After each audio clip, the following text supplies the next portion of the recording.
The giant meeting hall buzzed with panic. For 3 whole days, alien leaders from 47 different worlds had been arguing about the same terrible problem. Their enemies, the Vorthok Empire, were winning too easily. 3 entire star regions had already fallen, and it happened so fast that nobody could believe it. Ambassador Vexstar, a tall creature with multiple breathing tubes, spoke in a raspy voice. "We're losing badly.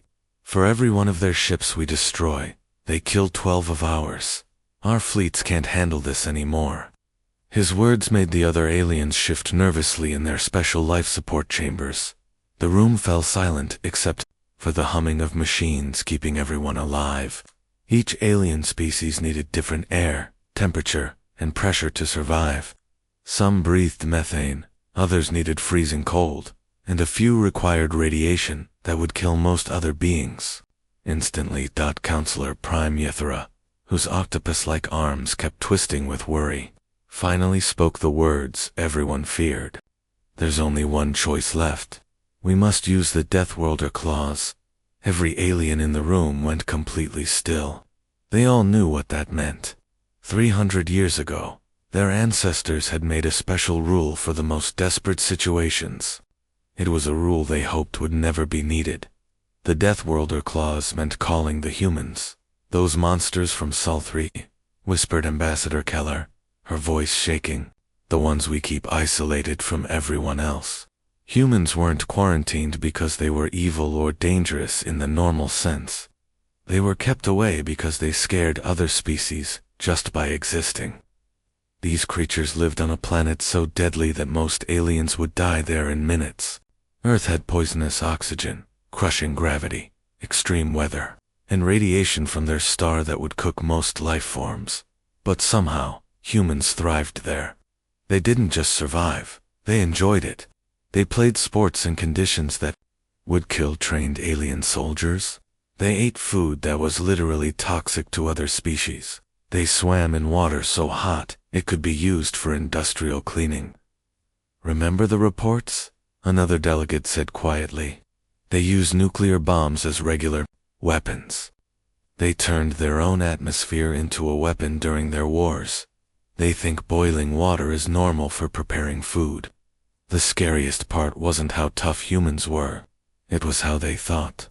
Every other intelligent species in the galaxy had learned to avoid unnecessary risks. When facing danger, they retreated, negotiated, or found safe alternatives. Humans did the opposite. They saw danger and ran toward it, laughing. Their military history was filled with tactics that made no sense to anyone else. They would sacrifice entire armies to win battles. They fought in conditions that should have been impossible. They never gave up, even when losing meant certain death. But they've never actually lost a war they really wanted to win, he reminded everyone. Every time humans decide something is important, they achieve it, no matter what the cost. The vote was almost tied. Some aliens wanted to try anything to stop the Vorthok. Others thought calling humans would be worse than losing the war. In the end, 24 voted yes, and 23 voted no. The message was prepared and sent across space to the small, isolated solar system where humans lived. It was a simple request for help, but everyone knew it meant the galaxy would never be the same again. As the transmission traveled toward Earth, the alien leaders sat in their chambers wondering if they had just saved civilization or doomed it to something far worse than conquest. When Admiral Lee Hines' ship arrived at the massive space station, the alien security systems immediately started screaming warnings. His vessel broke so many safety rules that the station's computers couldn't even count them all. The human ship's engine ran hotter than molten metal, hot enough to melt through most alien spacecraft like butter. Inside, the crew walked round, normally in gravity so strong it would flatten most aliens into pancakes. The aliens watched nervously as Lee stepped off his ship wearing nothing but a simple uniform. No environmental suit, no breathing apparatus, no protective gear at all. He just walked into their carefully controlled atmosphere like it was perfectly normal. Within minutes of the first diplomatic meeting, Lee had already shocked everyone. He grabbed a cup of blue liquid from the refreshment table and drank it down like water. The Zoloni ambassador nearly fainted. That liquid was industrial coolant, used to prevent their machines from overheating. To humans, it was just coffee. "This tastes a bit weak," Lee commented, pouring himself another cup. "Do you have anything stronger?" The aliens exchanged worried glances. They had just watched a human drink something that would instantly poison most life forms in the galaxy. And he wanted something stronger. Lee pulled out a small device from his wrist and started tapping on it. "Your main computer system seems pretty slow. This little thing processes faster than your entire network." He showed them what humans called a smartwatch, technology so advanced that it made their best supercomputers look like ancient calculators. When the aliens showed him their military reports, Lee's casual questions sent waves of panic through the room. "You retreat when 3% of your soldiers get hurt. How do you ever win battles that way?" Ambassador Yithara's skin turned pale yellow, which meant extreme distress in her species. 3% casualties is considered a major disaster. All civilized species avoid such terrible losses. Lee looked confused and made notes on his device. "Okay, I guess we'll have to hold back then. Maybe we can keep our losses down to just 15% instead of our usual 40%. The temperature in the room seemed to drop as several aliens started having biological shutdowns from pure shock. They couldn't understand how any species could casually talk about losing nearly half their forces and call it normal. "Your defensive positions look pretty thin too," Lee continued, studying their base layouts. "You might want to bulk these up if you're serious about fighting. Add some backup shields, maybe triple your weapon systems." What the humans considered basic defensive preparations would cost more than most alien civilizations spent on their entire military budgets. The aliens realized they weren't just dealing with tough warriors. They were dealing with beings who thought completely differently about war, death, and survival. As Lee continued reviewing their files and making suggestions, the alien delegates began to understand the true horror of what they had unleashed. They had called for help from creatures who treated impossible odds as minor inconveniences and certain death as just another day at work. The best military minds from across the galaxy gathered in the huge War College theater. These were the smartest tactical experts from dozens of worlds, beings who had spent centuries studying combat and strategy. They came to learn from the humans, expecting advanced but reasonable battle plans. General Park Minho walked to the front of the room, like he was about to order dinner. The massive holographic display showed detailed ship formations and battle scenarios.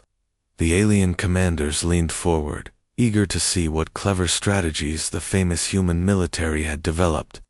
"All right, let's start with Phase 1, Park said cheerfully, pointing at the display. "We'll ram our biggest warships directly into their main shields.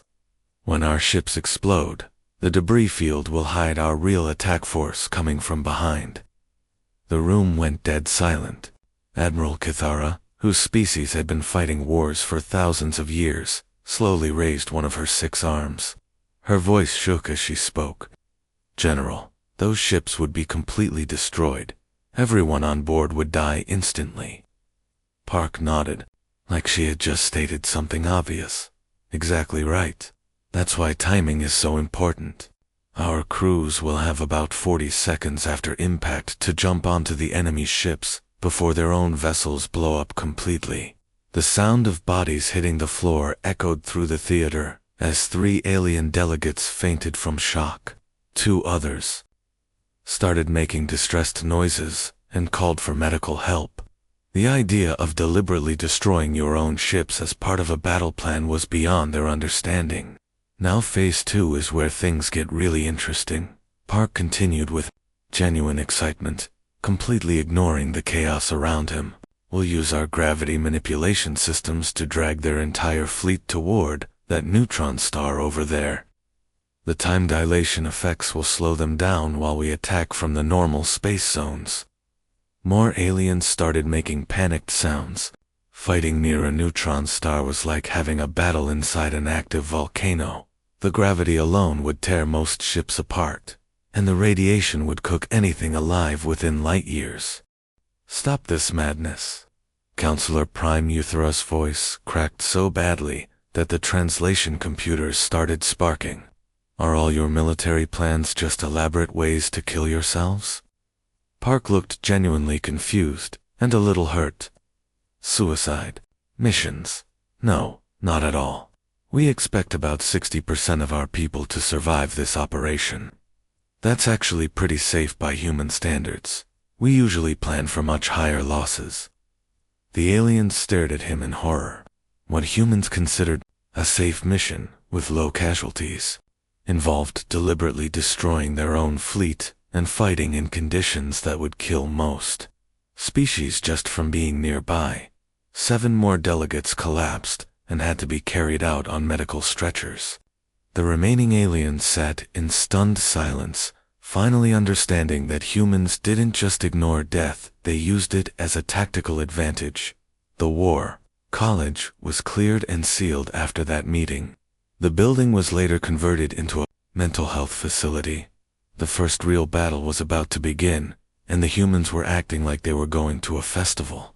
Colonel Kim Soo's soldiers climbed into their drop pods, small metal capsules that would shoot them through space, like bullets, with huge grins on their faces. They were laughing, joking, and checking their weapons, with the kind of excitement most aliens only showed during their species. Mating rituals. The alien observers watched through reinforced windows, their faces showing pure terror. These creatures were about to launch themselves into almost certain death, and they looked happy about it. Listen up, everyone, Colonel Kim announced to her troops over the intercom. We're working with our new alien friends today. They think losing 3 out of every 100 soldiers is a complete disaster, so let's try not to go overboard with our usual tactics, okay? The humans laughed at this like it was a joke. The aliens didn't understand what was funny about it. The target was Vorthok Station 7, a massive fortress in space, defended by 12,000 enemy soldiers. The station had multiple layers of shields, automated weapon systems that could track thousands of targets at once, and defensive positions that had been built over decades. Any sane military force would need months of planning and overwhelming numbers to have any chance of success. The humans called it light resistance, and decided to attack immediately. Admiral Cathara watched the battle unfold from the command ship, her multiple eyes tracking the casualty reports that kept flowing in. 23% of the human forces were killed or wounded in the first 10 minutes. By the time they breached the second defensive line, 31% were down. When they reached the station's core, nearly half of the human force had been eliminated. Dear gods, she whispered in her own language, watching the numbers climb higher. They're being massacred down there. We have to call for a retreat. But Colonel Kim's voice came crackling over the communication system, sounding completely calm and even a little pleased. Actually, Admiral, this is going much better than we expected. The enemy resistance is lighter than our intelligence suggested. We should have full control of the station within the hour. The alien command staff stared at their screens in disbelief. Nearly half the human force had been wiped out, and their commander was calling it good news. In any other military in the galaxy, such losses would mean immediate retreat and months of mourning for the dead. When the battle finally ended, 47% of the human soldiers were casualties, dead, wounded, or missing. The humans filed their official report calling it a textbook operation with minimal complications and lighter than expected resistance. The Zaloni command staff, who had been monitoring the entire battle, suffered complete mental breakdowns. They had to be taken to medical facilities where alien psychiatrists tried to help them process what they had witnessed. The idea that any species could lose nearly half their forces and consider it a successful day was beyond their ability to understand. Captain Jang-wook looked at the massive enemy warship through his viewscreen and smiled. The Vorthok dreadnought was 50 times bigger than his small strike vessel, heavily armored and packed with enough weapons to destroy entire fleets. Most military commanders would call attacking it with a tiny ship complete madness. The humans called it Tuesday. "All right, everyone, you know the drill," Jang announced to his crew. "We're going to blow ourselves up and use the explosion to get inside their ship." Lieutenant Oyuna sat at her weapons station, calmly preparing charges that would tear their own vessel apart. "Breaching explosives already, Captain. Whole destruction in 30 seconds.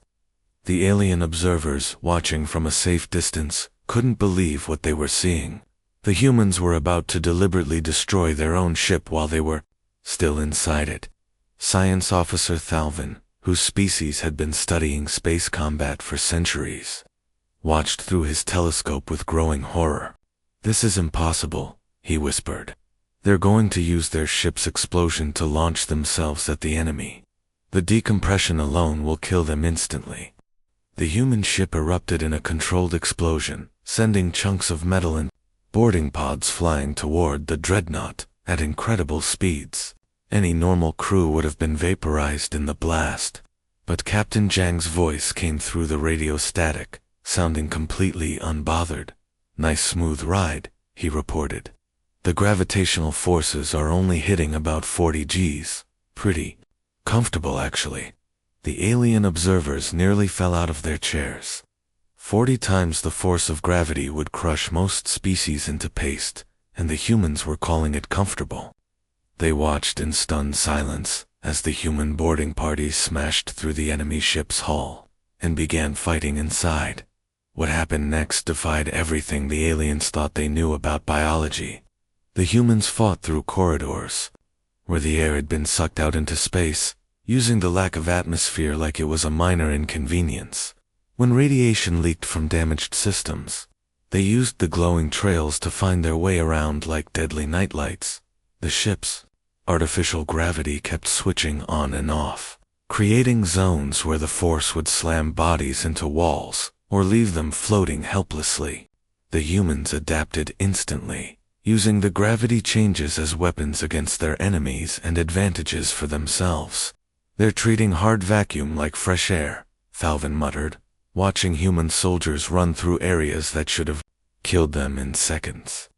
The radiation levels in those sections would sterilize most planets.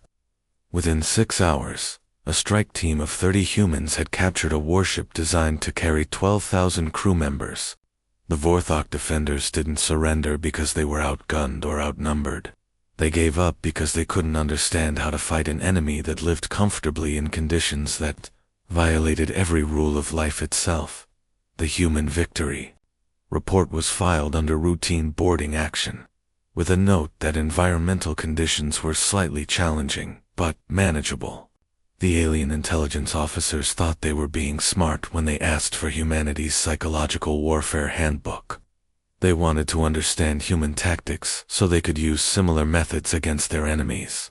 What they got instead broke their minds completely. General Yoon Ji-woo arrived at the meeting carrying a small data crystal, smiling like she was bringing cookies to share. "Here's our basic psychological operations manual," she said cheerfully. "This is just the standard stuff we teach to new recruits. Nothing fancy or creative." The Alien Intelligence Committee gathered around their best computers, excited to learn advanced military secrets. The first technique they read about was something humans called playing loud music. It seemed harmless enough until they saw the recommended volume levels. "This says they play sound at 140 decibels, whispered Intelligence Chief Vexenar, his voice shaking. "That would cause permanent hearing damage to most species and crack the hull of our ships." They kept reading, hoping things would get more reasonable.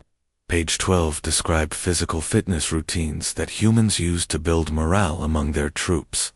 The exercises included lifting objects weighing several times their body weight, running distances that would exhaust most vehicles, and swimming in water so cold it would freeze alien blood solid. "These aren't training exercises," muttered Commander Yoptera.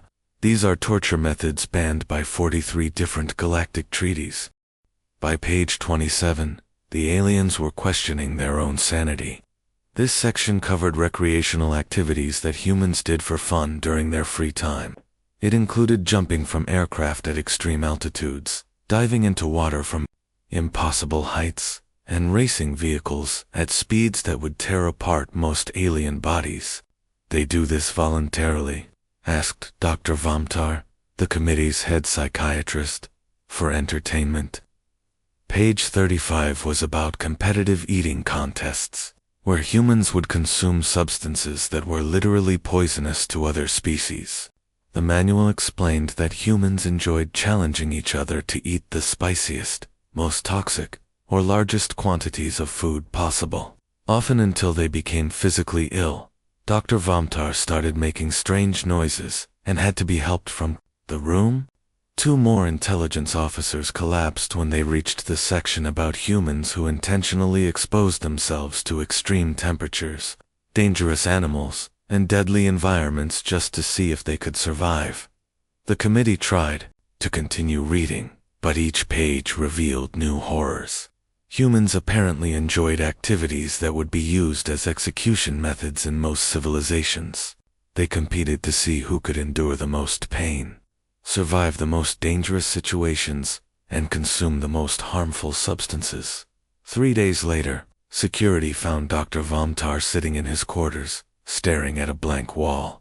He had been repeating the same phrase in 17 different languages. "They do this for entertainment. They do this for entertainment." The manual was immediately sealed and locked in the Council's most secure vault, right next to weapons capable of destroying entire planets. A warning label was attached. "Contents may cause permanent psychological damage to non-human species." The alien military observers thought they were about to see an impressive display of human technology. They expected to witness advanced drop pods, sophisticated landing systems, and clever deployment methods. Instead, they got front-row seats to what could only be described as organized insanity. Major Choi Mina stood casually at the edge of the cargo bay door, 30,000 kilometers above the planet's surface. Space stretched endlessly below her, and the target planet looked like a tiny marble in the distance. She wore basic combat armor and carried what appeared to be a ridiculously small parachute on her back. The alien observers pressed against the reinforced windows of the observation deck, trying to understand what they were seeing. Admiral Cathera, whose species had been perfecting military tactics for millennia, spoke up nervously. "Major, where are your drop pods, your heat shields, your landing craft?" Her voice carried the concern of someone watching a person prepare to jump off a cliff. Choi Mina looked back with genuine confusion. "Drop pods are for carrying equipment and supplies down to the surface. When we need to deploy personnel, we do it the direct way." She gestured toward the open cargo bay door and the vast emptiness beyond. "But you'll burn up in the atmosphere." Admiral Kithra's voice cracked with panic. "The friction heat during atmospheric entry reaches thousands of degrees. No living thing can survive that." "Oh, that," Mina said cheerfully, checking her armor systems one final time. "The heat usually gets up to about 3,000 degrees Celsius on the way down. This armor is rated for 4,000 degrees, so we've got plenty of safety margin." The aliens stared in horror as she talked about temperatures that would melt their spacecraft like candy. To humans, it was just another minor environmental consideration. Behind Major Choi, 49 other human soldiers lined up along the cargo bay edge. They were laughing, making jokes, and treating the situation like they were about to go on a fun vacation. Some were actually taking selfies with the planet as a backdrop. Beginning personnel deployment, Choi announced into a radio. Then, without any ceremony or special equipment, she simply stepped out into space. One by one, the other soldiers followed her lead. 50 humans just walked out of the spaceship and began falling toward the planet like living meteors. No protective pods, no guidance systems, no complex landing gear, Just people in armor dropping through the vacuum of space. Tactical Officer Yexinen tracked their descent on his instruments, his voice getting higher with panic as he reported what he was seeing. They're accelerating rapidly. Current impact velocity will be approximately 400 meters per second. Major Choi's voice came crackling through the radio as she plummeted through the atmosphere, her armor glowing red-hot from the friction. Actually, this is pretty gentle. We usually aim for landing speeds around 500 meters per second. The landing looked like a coordinated meteor strike. 50 impact craters appeared on the planet's surface simultaneously, each one glowing with residual heat. The aliens expected to find nothing but charred remains, but the humans immediately began reporting in over their radios, already moving toward their mission objectives. The final battle that ended the war didn't last very long, only 6 hours from start to finish, but those 6 hours completely shattered the Vorthok Empire's ability to fight, not because they were outgunned, but because they finally understood they were fighting an enemy that didn't follow any logical rules of warfare. Admiral Lehigh stood on the bridge of his flagship, the Soul's Vengeance, surrounded by conditions that would kill most aliens instantly. The ship's reactor was running at 3 times normal power, turning the bridge into something like the inside of an oven. The human crew worked normally in heat that could cook alien flesh in minutes, chatting casually about tactics while sweat dripped from their faces. "Sir, the Vorthok fleet is trying to run away," reported Commander Nam Jiho, wiping perspiration from his forehead as he checked his instruments. "Should we chase after them with our fast attack ships?" Admiral Lee looked at the tactical display, showing dozens of enemy vessels attempting to flee the battlefield. He shook his head with a slight smile. "No need to chase them. Launch the boarding torpedoes instead. If they want to leave the battlefield, they'll have to swim home." What happened? Next redefined the Vorthok understanding of impossible. The boarding torpedoes weren't missiles carrying explosives. They were modified missile casings with humans inside them. These human soldiers were literally shot out of cannons at speeds that should have turned them into liquid paste on impact. Instead, the human missiles punched straight through enemy ship hulls, and the soldiers inside immediately began fighting their way to the bridge. The Vorthok crews watched in terror as their vessels were captured from within by attackers who had just survived being used as ammunition. Vorthok Fleet Admiral Kethfer had been fighting humans for 6 long months. Each battle had shown him new ways that these creatures defied logic, biology, and common sense. He had seen them survive in conditions that should have been instantly fatal, fight with enthusiasm when facing certain death, and treat their own casualties as minor setbacks. But his sanity finally broke completely when he received a polite communication from the human boarding party that had just crashed through his flagship's hull. "Excuse me," came the cheerful voice over his intercom. "Could someone please give us directions to the bridge? We seem to have gotten a bit turned around during our landing." The humans had just survived being shot through space like bullets, smashed through multiple layers of armor plating, and were now asking for directions like lost tourists. Kethver started laughing hysterically and couldn't stop. Within an hour, surrender broadcasts were going out across all Vorthok communication networks. The message was simple and desperate. "We cannot continue fighting an enemy that treats certain death as a minor inconvenience. Our military psychologists have officially declared human combat methods fundamentally incompatible with rational thought. We surrender completely and unconditionally." The war was over, not because the humans had destroyed the Vorthok fleet, but because they had destroyed the Vorthok ability to understand what they were fighting against. The victory party after the war was one of the strangest celebrations in galactic history. Half the Alien Council members were still receiving psychological treatment from witnessing human combat methods, while the other half had gone into hiding and refused to come out of their quarters. The few aliens who did show up stayed as far away from the humans as possible and jumped nervously whenever someone moved too quickly. Admiral Lee Haon stood at the podium to receive the galaxy's highest military honor, the Galactic Medal of Valor. This crystalline award was considered priceless by alien standards. It was made from rare minerals that took centuries to form and was crafted by the finest artisans in known space. Lee picked up the medal, turned it around in his hands a few times, and looked genuinely puzzled. "Thanks for this shiny thing," he said politely. "It's very pretty. Do you folks have a gift shop or something? Maybe a t-shirt that says I saved the galaxy?" The alien delegates exchanged horrified glances.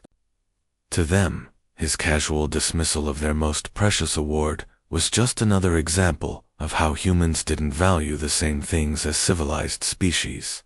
Counselor Prime Yathara approached the microphone, but she stayed behind a thick protective barrier made of reinforced materials. Her voice shook as she spoke, showing clear signs of what alien doctors called human-induced stress syndrome. "The Council has voted unanimously to establish something called the Human Containment Protocol," she announced nervously. Admiral Lee's eyebrows shot up with surprise. "Containment? That sounds unfriendly. I thought we were all allies now after winning the war together." "Oh no, no," Yathara said quickly, her tentacles waving frantically. "We're not trying to contain you. We're trying to contain the knowledge that you exist. For public health and safety reasons." The new protocol was both hilarious and terrifying. They created a 50-light-year buffer zone around human space, not to keep humans locked in, but to give other species enough warning to evacuate their planets if humans were coming to visit. Tourist agencies across the galaxy issued warnings in 17 different languages, all basically saying do not, under any circumstances, try to do fun activities with humans. The warnings included helpful advice, like human games may result in death. Human food may be toxic to your species, and human exercise routines are banned by 47 galactic torture conventions. Before leaving, Admiral Lee was offered a permanent job as military advisor to the Council. He accepted happily, but only on one condition. "I'll take the job, but next time there's trouble, I want to bring some of our really creative people from Special Operations. You haven't seen anything yet?" The final entry in the Council's top-secret files was written by a very traumatized bureaucrat. Humans consider their recent wartime behavior to be restrained and appropriate for working with allies. Urgent. Recommendation: immediate psychological evaluation of the entire human species. Also, someone please hide all the sharp objects when they come back. And that's how humanity saved the galaxy and accidentally became the most feared species in known space, not because they were evil, but because they were terrifyingly, cheerfully insane by everyone else's standards.